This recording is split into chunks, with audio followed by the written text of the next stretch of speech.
Oi, turma do livro Com os Olhos do Coração, José Carlos de Luca, no texto Traga-me peras. Minha mãe adoecera gravemente. Apesar dos esforços médicos, a doença avançava e nossas esperanças diminuíam a cada dia. Era uma sensação muito estranha ver a dona Manuela presa a um leito de hospital. Justo ela, sempre tão ativa e presença marcante na vida da família, mas a passos rápidos saía de cena. Quando percebi que a desencarnação era iminente, aproximei-me do leito com a intenção de falar-lhe aos ouvidos. Desejava saber se ela queria fazer-me algum pedido, um último pedido. E ela o fez. Com muita dificuldade, seus lábios sussurravam: Filho, traga-me peras, por favor. Peras? Indaguei surpreso. Isso mesmo, peras argentinas. Pedido de mãe não se discute. Embora sem entender o estranho desejo, saí à procura da fruta. Levei algum tempo até encontrar as argentinas e voltei depressa. Eram 9 horas da noite quando entrei no quarto com a encomenda. Mãe, trouxe as frutas que a senhora pediu. Quer que eu as descasque? Não, filho. Chame o seu pai. Mas por que chamá-lo? Eu mesmo posso lhe servir. Chame-o para comer. Pediu-me as frutas para ele? Perguntei espantado. Sim, filho, seu pai está com problemas nos dentes e as peras argentinas são macias. Chama ele, filho, chama. No dia seguinte, 14 de dezembro de 1999, logo pela manhã, Dona Manuela partiu. Deixou muitas saudades e a lição das peras, dentre muitas outras que guardo em meu coração. Foi exatamente naquele dia que este livro começou a se desenhar em minha mente. Desde então, venho pensando com mais profundidade sobre a importância da família em nossa vida e observo que sem ela, a vida seria o caos. Por certo, grande parte dos problemas que enfrentamos, sejam os pessoais, sejam os vinculados às crises sociais, tem como causa famílias desestruturadas. Muitos desajustes na família são decorrentes do egoísmo. Em regra, pensamos somente em atender às nossas necessidades. A família, porém, obriga-nos a também pensar no outro, a ter por ele cuidado, afeto e respeito. E quando assim agimos, o amor brota em nosso coração. Esse é o propósito desse livro, ajudar-nos a ver a família com outros olhos, não mais como um campo de batalha onde o único propósito é destruir o inimigo, conforme muitos assentem, porém como a mais prazerosa relação afetiva que uma pessoa pode sentir em sua vida. Isso somente ocorre quando vemos os familiares sob uma nova perspectiva e os tratamos de forma como gostaríamos de ser tratados. Esse é o olhar do coração, sobre o qual as páginas seguintes se abrem. Espero que esse singelo livro lhe pareça um pomar de frutas e que nele haja peras doces e macias, as mesmas que Dona Manuela levava à nossa boca. José Carlos de Luca. Então, nessa apresentação do José Carlos de Luca, através do texto Traga-me Peras, ele coloca a importância que se tem a família. A família não é um lugar de guerra, não é um lugar para você disputar espaço, para você desmerecer as pessoas ou tratá-las como inimigos, como pessoas que estão na sua jornada apenas para te atrapalhar, para te trazer dor, sofrimento. Pelo contrário, na família a gente sabe, através das obras básicas do Allan Kardec e através da espiritualidade suprema, que a família é o primeiro local de exercício de amor. Então, se é o primeiro local de exercício de amor, é assim que a gente tem que ver as pessoas da nossa família. Pessoas que têm defeitos, tanto quanto nós temos, pessoas que são ainda atrasadas moralmente, como nós também somos, pessoas que vão falhar com a gente, como nós também vamos falhar, pessoas que estão ali para crescer tanto quanto nós estamos também. Então, na família não deveria haver disputas, ódio, rancor, ressentimento. O que deveria haver na família? Cumplicidade, amorosidade, engasguei, mas saiu. Deveria haver compreensão, deveria haver união, deveria haver reciprocidade, deveria haver entendimento, compreensão, deveria haver conversa. A gente não tem esse hábito de conversar com os nossos familiares. A gente só para conversar quando é para rezar o terço. Vem cá que eu preciso falar com você. Aí existe uma conversa. Se a gente tiver com um familiar uma conversa entre os membros, ou é para resolver determinada situação, ou é uma festividade. Mas a gente no dia a dia não dialoga, não tem aquele hábito, né? A princípio do casamento sempre tem, né? Como é que foi seu dia? Foi bom? Eu fiz isso, fiz aquilo, mas no decorrer do dia a dia vai se tornando uma rotina você ver a pessoa.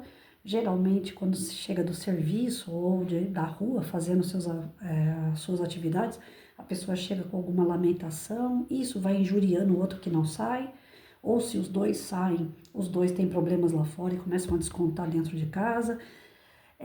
Existe isso dentro do casamento, onde isso vai passando para os filhos. E os filhos também vão ficando assim. Chegam da escola reclamando da escola. Chegam do seu serviço futuramente reclamando do seu patrão.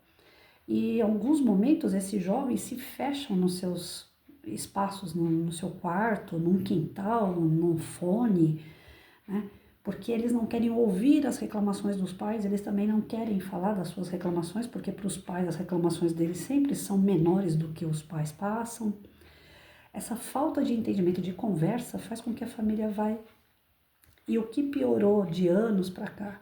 A questão da mídia. Começou pela televisão, cada qual começou a ter o seu aparelho no seu canto, no seu quarto, deixou a televisão na sala, já fazia estrago quando ela iniciou, porque todo mundo na sala ficava olhando para a televisão e não conversavam entre si. Depois foi a televisão para os quartos, depois veio o computador para os quartos, depois veio o celular para as mãos. Cada um naquele seu mundinho, se distanciando, às vezes até sem saber o que o outro gosta. Eu via claramente, assim, só tinha eu e meu filho praticamente, porque o pai dele morreu, foi morto quando ele tinha 8 anos de idade. E o meu filho convivendo comigo, ele não sabia exatamente o meu gosto. Às vezes ele trazia para mim chocolate no meu aniversário, ou na Páscoa, meio amargo. Eu nunca gostei de chocolate meio amargo, e eu cansei de receber chocolate meio amargo dele. Por quê? Pela falta de diálogo, a pessoa não sabe exatamente aquilo que você gosta. O meu marido também era outro, coitado, que toda vez que vinha me dar um presente, tinha que ser bichinho de pelúcia, porque o resto ele errava tudo. Errava o tipo de blusa que eu gostava, errava o tipo de calça que eu usava.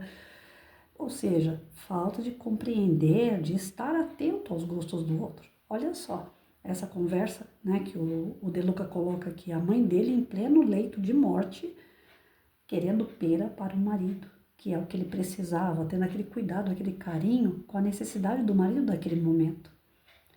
Ela não pensou nela, pensou no marido. Eu lembro que teve a passagem também da minha mãe, quando ela foi diagnosticada com câncer, e olha que eu tive problemas sérios na minha família, mas o meu pai e minha mãe, eles brigavam que nem gato e rato, mas entre eles. Ninguém de fora podia colocar pitaco ali na relação deles, era eles com eles mesmos se resolvendo, né? E já perto dessa história também de desencarnar, minha mãe estava com câncer no útero. O médico deu a entender para todos nós que seria algo fácil de se tratar, porque era só arrancar o útero que o câncer ia cessar, talvez não ia precisar nem de quimioterapia. E no final das contas, o meu pai ficou doente na mesma época. A minha mãe viu a internação do meu pai, foi para o pronto-socorro com ele, passou a madrugada, várias madrugadas com ele em hospital, até conseguir realmente a internação do meu pai para fazer uma cirurgia na válvula do coração. E é complicado todos esses trâmites, e ela fez sozinha, com aquele cigarrinho dela lá, né, que a gente cansou de falar que aquele cigarro ia levar ela à morte precoce, mas ela não largava do pito dela, que ela falava, né, o meu pito. A mãe dela também usava esse termo, meu pito, que é o cigarro. E ela passava a noite inteira ali naquele hospital, fumando o pito dela, e quando chegou lá no pronto-socorro, teve uma vez que ela me chamou, antes da internação ser concretizada mesmo, né, que ia e voltava para o hospital, e voltava até o dia que conseguiu realmente internar ele para fazer o transplante de válvula. Aí nesse dia ela me chamou, e eu fui lá para o pronto-socorro ver como é que estava a situação, acompanhar mais de perto. E aí ela falou para mim e para ele lá no pronto-socorro. Ela deu a mão para ele, os dois, né, de mãozinha dada, ele deitado na cama muito ruim e ela com câncer. Ela ainda estava fazendo os exames dela para também fazer a internação dela. E ela segurou firme na mão dele ali naquele momento, e os dois, entre eles lá, como a gente de fora nunca podia se meter, então eu ali só ouvindo, né? Um falando pro outro, meu velho, desde o começo juntos e até o final juntos, e nós vamos ficar até o finalzinho mesmo juntos, né? Eu não vou largar a sua mão. E ele falava a mesma coisa para ela.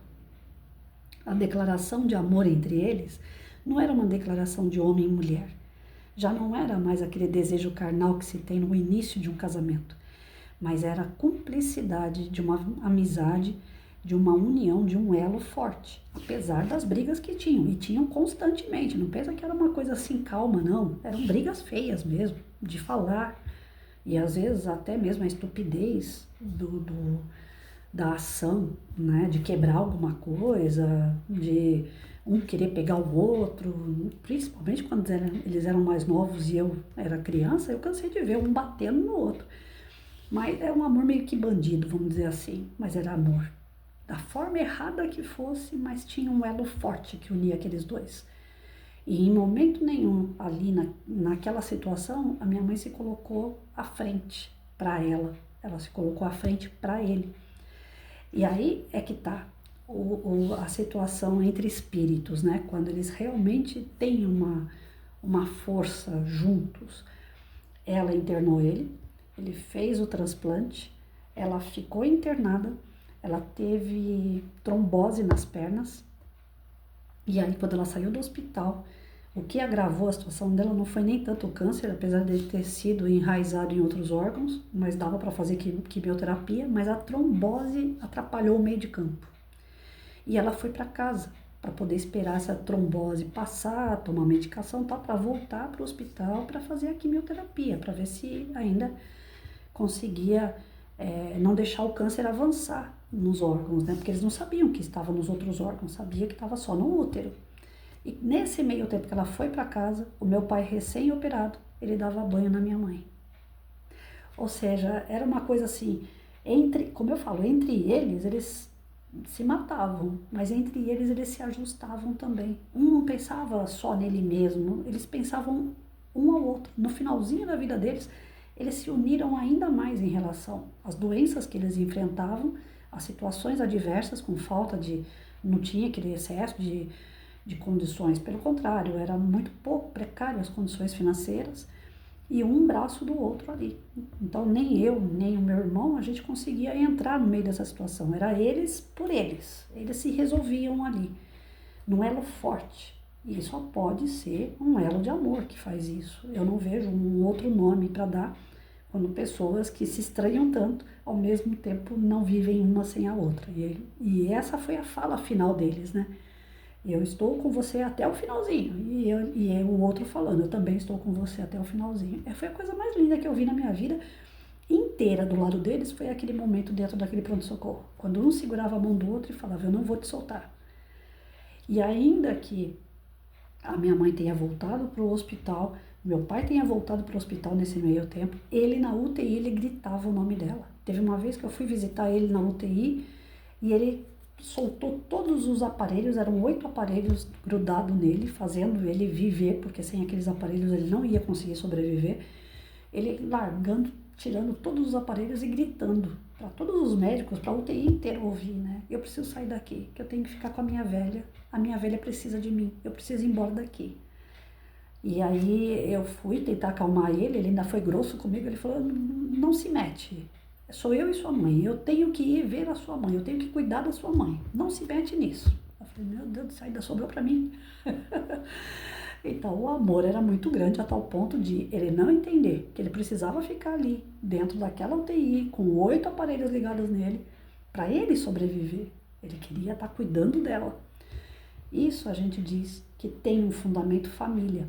E as pessoas não entendem. Quem olha de fora fala assim, nossa, os dois viveram a vida inteira brigando. Imagina, uma relação tão desequilibrada, mas que no fundo tinha um sentimento.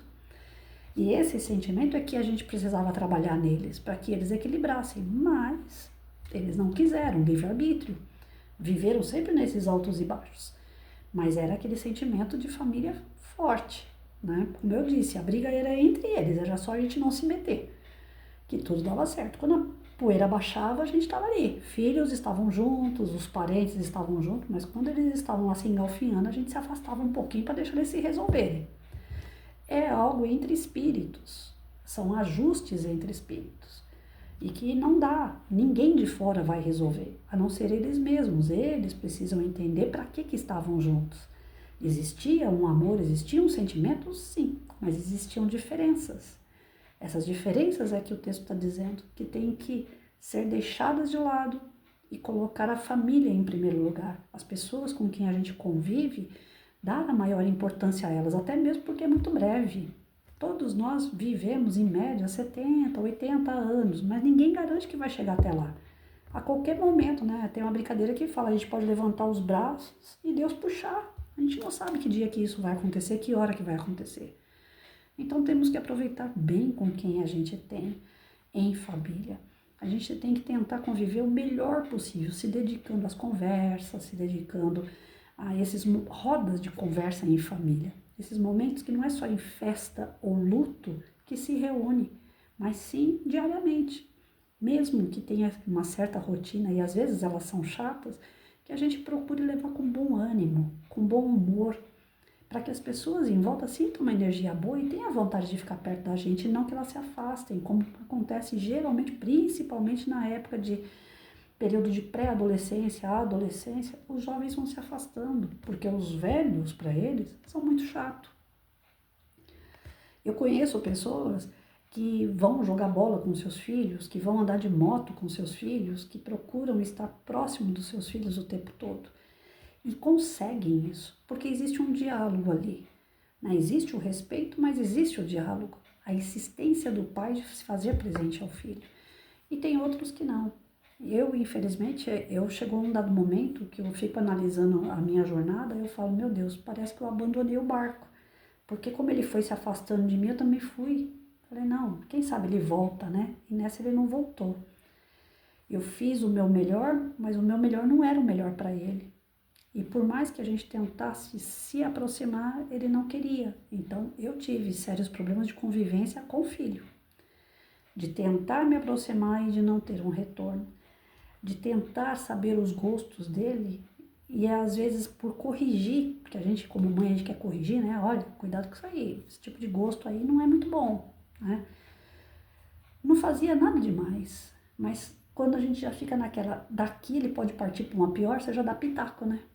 E eu sempre fui pitaqueira na vida do meu filho, eu sempre fiquei podando ele para que ele não fosse para o caminho errado. E isso daí você acaba afastando. Hoje eu compreendo que parte desse afastamento que eu tenho com o filho é em relação a isso, porque eu corrigi demais, corrigi coisas que eu poderia ter dado um tempo para ver como é que ia ficar. Mas eu com medo de que fosse escolher o caminho errado, eu já me antecipava, falava, ó, isso aí não, cuidado com essa pessoa, cuidado com esse caminho, cuidado com essa escolha. E é isso. É nos cuidados que a gente erra, no excesso de cuidado que a gente erra, no excesso de pitaco que a gente erra, na hora que a gente começa a apontar muito mais as falhas do que as qualidades, naquele momento em que a gente discute por nada porque aconteceu alguma coisa lá fora e a gente acaba refletindo dentro de casa. Então o texto está dizendo pra gente que não, que a gente tem outro caminho, o caminho de entender o próximo, o gosto do próximo, fazer o gosto do próximo, estar atento às necessidades do próximo. Isso é conviver bem. Não é que você vai ser capacho, não é que você vai ser uma pessoa abaixo, humilhada pelo outro, mas agradar, estar perto por amor, por dedicação, por carinho, e não como muitos casamentos acabam parecendo, né, por obrigação. Eu estou com meu marido por conta dos filhos, eu estou com meu marido porque tem uma questão financeira envolvida. Eu estou com a minha mulher porque se eu arrumar outra é tudo igual, então é melhor ficar com essa que eu já conheço. Tem gente que para no casamento dessa situação e tá tudo errado. Né? Tem gente que não convive com seus familiares, atura seus familiares. É diferente. E nós não estamos no endereço errado, desculpa, mas eu tenho que avisar. Né? A espiritualidade fala isso direto pra gente. Ninguém tá no caminho errado. Ninguém está na família errada, ninguém está ao acaso com os seus familiares. É tudo um propósito de Deus. Nós temos aí o pessoal que trabalha com a nossa reencarnação, que são responsáveis, os espíritos superiores são responsáveis pela nossa reencarnação. Então, eles, como um tabuleiro, um jogo, eles sabem quem vai ser a dama, quem vai ser o rei, quem vai ser a torre, sabe? Eles fazem o jogo para acontecer. E cabe a cada um de nós, através do nosso livre-arbítrio, trabalhar o melhor nesse jogo, para que a vitória seja de todos e não só de um.